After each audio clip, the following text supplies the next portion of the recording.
Doctor সাহেব কই যান? ওই পাড়া করিমের গরুটা মারা গেছে। করিমের গরু মারা গেছে? তা আপনি যান কে লাগে? আপনি না মানুষের ডাক্তার। গরু মারার কারণে করিম সাহেব বেহুশ হয়ে পড়ছে। এটি ফরিদপুর জেলার কোন এক গ্রামের চিত্র। তবে চিত্রটি বর্তমানের নয়, ৩-৪ বছর আগের। পল্লী প্রাণী সেবাদানকারীদের সাথে সরকারি প্রাণী সম্পদ দপ্তরের কার্যকরী সম্পর্ক না থাকায় এবং দক্ষতার সীমাবদ্ধতার কারণে চিকিৎসা সেবা প্রদানে আত্মবিশ্বাসের অভাব ছিল। অন্যদিকে গাভী পালনকারীদের রোগবালাই সম্পর্কে সঠিক ধারণা না থাকায় এমন অবস্থার সৃষ্টি হতো। গাভী পালনকারীদের জন্য প্রয়োজনীয় সেবা নিশ্চিত করার মাধ্যমে দুধ ও মাংসের উৎপাদন বৃদ্ধি এবং কর্মসংস্থান সৃষ্টি করে দারিদ্রতা বিমোচনের উদ্দেশ্যে ইউরোপিয়ান ইউনিয়নের অর্থায়নে প্র্যাকটিক্যাল অ্যাকশন বাংলাদেশ 4টি সহযোগী সংস্থা come to work, SDC, SKS foundation ও জাগরণী চক্র ফাউন্ডেশনের মাধ্যমে বাংলাদেশের 4টি জেলা দিনাজপুর, ফরিদপুর, গাইবান্ধা এবং মাগুরায় 200 জন পল্লী প্রাণী সেবাদানকারী ও 4000 গাভী পালনকারীদের নিয়ে সম্পর্ক প্রকল্পের কার্যক্রম 2007 সাল থেকে বাস্তবায়ন শুরু করে। এই প্রকল্পের আওতায় পল্লী প্রাণী সেবাদানকারীদের দক্ষতা উন্নয়নের জন্য প্রাণী সম্পদ দপ্তরের সহযোগিতায় দক্ষতা উন্নয়নের প্রশিক্ষণ, বাজার জরিপ ও অংশগ্রহণমূলক বাজার ব্যবস্থা উন্নয়ন বিষয়ক প্রশিক্ষণ প্রদান করা হয়।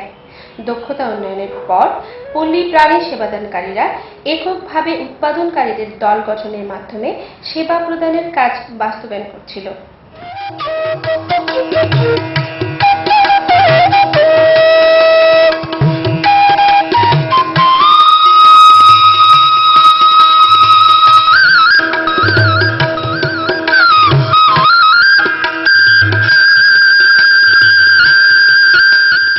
কিন্তু এককভাবে সরকারি পানি সম্পদ দপ্তরের সহযোগিতা প্রাপ্তিতে সমস্যা, সেবা প্রদানের বৈধতা প্রাপ্তি এবং আশানুরূপ আয় বৃদ্ধি না হওয়ায় পল্লী প্রাণী সেবাদানকারীরা সংগঠিত হওয়ার তাগিদ অনুভব করে প্রকল্প কর্মীর সাথে যোগাযোগ করেন।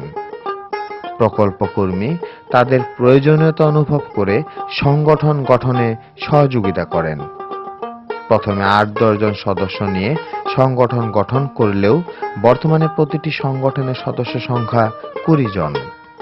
প্রকল্পের 4টি জেলায় 200 জন পল্লী প্রাণী সেবাদানকারীরা 11টি ফোরাম গঠন করে সেবা প্রদানের কার্যক্রম বাস্তবায়ন করছে।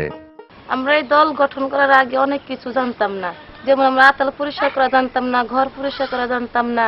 তারপর অনেক অনেক অনেক পদের গরু বাছুর আমার অনেক পদের রোগ হতো, যেমন খুরার মধ্যে যে পার খুরের মধ্যে ঘা হইতো, জিবলাই ঘা হইতো, তারপরে আরো অনেক অনেক গতরে ফেলে ঘা হইতো। এইটা আমরা এখন জানছি, শিখছি।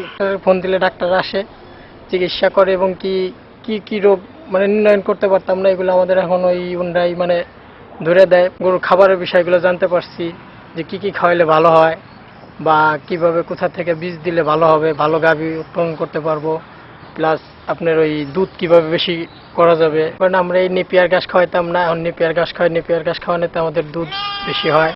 তারপরে কৃমির ওষুধ 3 মাস পর পর আমরা কৃমি ওষুধ খাওয়াই। এর জন্য আমাদের মনে করেন যে গরুর অসুস্থতা বা খাবার কাজে লাগে, মনে করেন গরুর স্বাস্থ্য ভালো থাকে। ফোরামে মিটিং করে নিজেদের যে কোনো সমস্যা সমাধানের পাশাপাশি সংগঠনের কার্যক্রম শক্তিশালী করার জন্য পল্লী প্রাণী সেবাদানকারীরা সঞ্চয় কার্যক্রম এবং যুব উন্নয়ন থেকে রেজিস্ট্রেশন করেছে।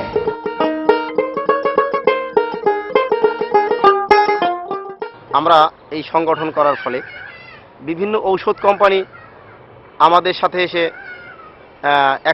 একত্রে সবাইকে পায় এবং আমাদের সাথে যোগাযোগ রক্ষা করে।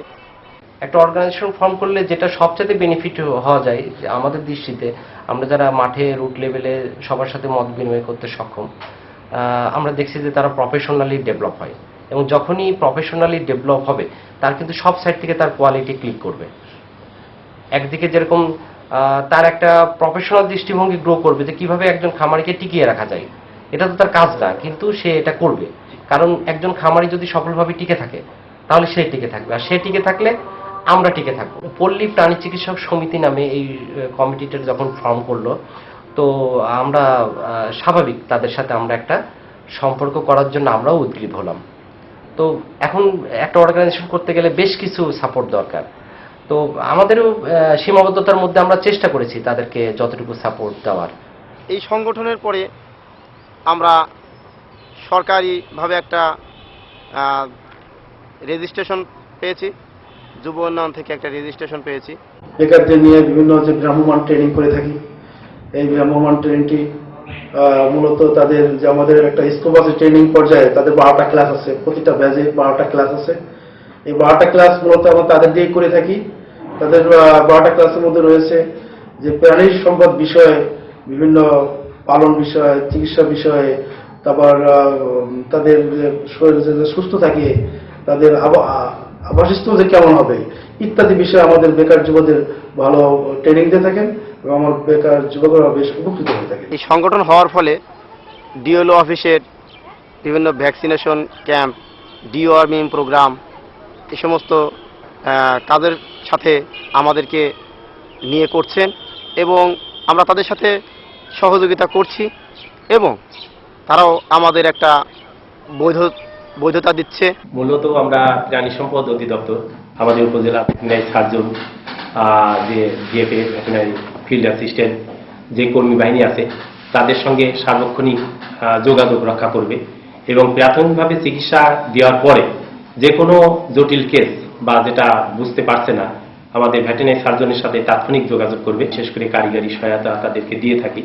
মোবাইলের মাধ্যমে যদি কোনো জটিল কেস দেখা যায় আমার ভেটেরিনারি সার্জন সেখানে অ্যাটেন্ড করে। আর বিভিন্ন সময়ে আমাদের যখন কোনো ক্রাইসিস মোমেন্ট আসে যায় যে আমাদের কর্মী বাহিনী কম, হেল্পিং হ্যান্ড হিসাবে অনেক সময় এদেরকে আমরা আরেকটু গিয়ার আপ করে ভ্যাকসিনেশনে বা অন্যান্য ডিওয়ার্মিং প্রজেক্টে এদেরকে কাজে লাগায়, যেটা আপনাদের কাজও হয়, আমাদের ডিপার্টমেন্টেরও কিছুটা উপকার হয়, উপরন্তু যারা গাভীর খামারি আছেন খামারি ভাই বোনদের উপকারে আসে।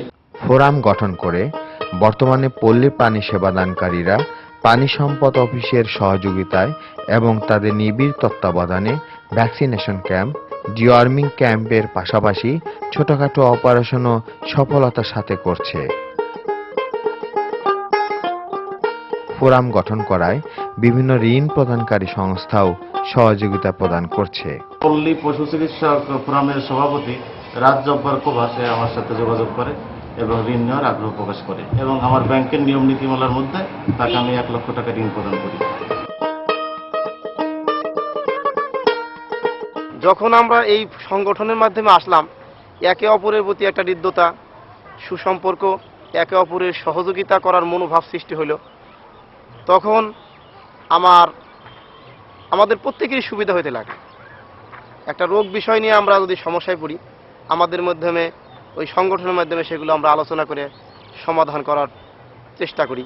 সর্বোপরি আমাদের কোনো বিষয় যদি অজানা সমস্যা যেগুলো থাকে ওগুলো ভেটেরিনারি সার্জন বা বিভিন্ন ডিবিএম ডাক্তার নিয়ে আমাদের এই সংগঠনের মাধ্যমে এই আমাদের ফোরামে এনে আমাদের সেগুলো ট্রেনিংয়ের ব্যবস্থা করে এই সংগঠন করার ফলে আমাদের কল বৃদ্ধি পেয়েছে, প্রত্যেকেরই কল বৃদ্ধি পেয়েছে। আমরা রোগীপত্র বেশি পাচ্ছি এবং আয় বৃদ্ধি পেয়েছে। আমি যেরকম আগে বাইসাইকেল নিয়ে চিকিৎসা করতাম, এখন মোটরসাইকেল কিনেও আমি এখন সেবা দিচ্ছি। আর এরা যদি আরো সুযোগ থাকে আমাদের প্রাণী সম্পদ অধিদপ্তরের সহায়তায় আরো উন্নততর প্রশিক্ষণ পায়, তাহলে হয়তো আরো খামারিদের আরো অনেক উপকারে আসবে। আমরা এই গ্রাম ডাক্তারদের সাথে আমরা একটা সম্পর্ক তৈরি করে আমরা কিন্তু বেশ লাভবান। হ্যাঁ, আমি আশা করব যারা বিচ্ছিন্নভাবে কার্যক্রম করেছে তারা প্রত্যেকে সুশৃঙ্খল সংগঠনের মাধ্যমে আসাটা উচিত। সুশৃঙ্খল সংগঠন যখনই থাকবে তখন তাদের সঙ্গে আমাদের একটা নেটওয়ার্ক করতে আমাদের সুবিধা হবে। শোনেন শোনেন শুধু সবাদন, শোনেন দেশে জনগণ অর্থনৈতিক স্বাবলম্বী হতে করেন গাভীর পালন।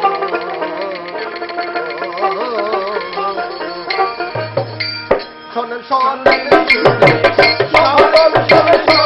দেশে জনগণ অর্থনৈতিক স্বাবলম্বী হতে করেন গাভীর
আবার গাবি শান্ত প্রাণে চলতে নাহি পারে, গাবি রোগ তাকে এমন কিছু রোগ জীবাণুর কথা বলে যাই, গাবি পেটে চিনি তাকে গালি বলে যায়।